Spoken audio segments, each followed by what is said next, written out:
Hello, hello, hello! అందరికీ నమస్కారం. ఇక్కడ తెలుసుకోవలసిన విషయం ఏంటంటే, కొంతమందికి అధికారం లేకపోతే ఏమీ గడవదు. ఇప్పుడు ఓహ్, స జ జగన్మోహన్ రెడ్డి గారు ఫస్ట్ సీఎం అయ్యాడు. సీఎం అయిన తర్వాత అప్పుడు ప్రతిపక్ష హోదా లేకుండా 11కు పడిపోయాడు. కానీ వచ్చి సభలో కూర్చోటానికి ఆయనకి ఇష్టం లేదు. ఇష్టం లేనప్పుడు ఏం చేస్తాం? ఇప్పుడు ఎక్కడికన్నా తీసుకెళ్తాం.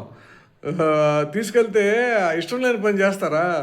అలాగే ఇప్పుడు లాస్ట్‌లో చంద్రబాబు గారు నాయుడు గారిని అవమానం చేసినందుకు బయటికెళ్ళిపోయాడు. నేను సీఎం అయితేనే కాళ్ళు పెడతాన్నాడు. సీఎం అయ్యాడు, వచ్చాడు. అలాగే జగన్మోహన్ రెడ్డి గారు కూడా ఇప్పుడు ఎళ్ళాడనుకో అలాగే అవమానిస్తారు.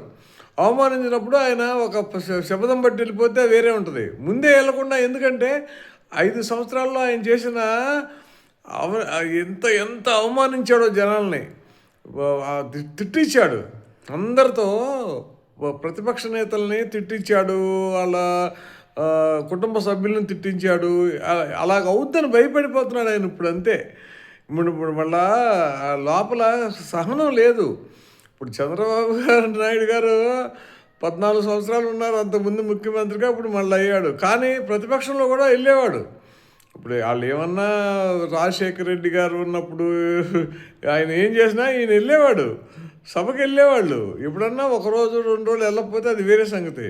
కంటిన్యూగా సభకి వెళ్ళేవాళ్ళు. సభని వాళ్ళతో ఎదురుగా మాట్లాడేవాళ్ళు. వాళ్ళు ఏమన్నా అంటే వీళ్ళు అనేవాళ్ళు, వాళ్ళు అనేవాళ్ళు. ఆ సంస్కృతి ఇప్పుడు లేదు. ఇంకా తెలంగాణలో కూడా అంతే. ఆయన 10 ఏళ్ళు 9 ఏళ్ళు ముఖ్యమంత్రిగా ఉన్నాడు. ఇప్పుడు లేదు. వెళ్ళబుద్ది ఇట్లా మళ్ళా చీఫ్ మినిస్టర్ అయితేనే వెళ్తారు వాళ్ళు. వాళ్ళ జీవితాల్లో అది రాసిపెట్టి ఉంది. ఇప్పుడు ఎదురు పడదాం జనాల కోసం. ఎవరైనా సరే జనాల కోసం ఏం చేస్తారు? వాళ్ళ డబ్బులు జనాల కోసం దారపోస్తారా? ఇంకా సంపాదిద్దామని చూస్తారు. ఉన్న డబ్బులే సరిపోక 100 తరాలు కూడా సరిపోతాయి. మళ్ళీ ఇంకా సంపాదన చూస్తారు. రాజకీయ నాయకులు అందరూ అంతే. వాళ్ళకి ఎంతో డబ్బులు ఉంటాయి. కానీ డబ్బులు దాచుకోవడానికి తీసుకున్న డబ్బుల్ని కాపాడుకోవడానికి కేసులు అనుభవిస్తారు. ఇంక అంతకంటే అది నిరంతరం జరిగేదే. ఇప్పుడు మన సామాన్య మానవుడికి సరిగ్గా నిద్ర పట్టుద్ది. వాళ్ళకి నిద్ర కూడా పట్టదు. చీ అన్న తూ అన్న నిద్ర పట్టదు.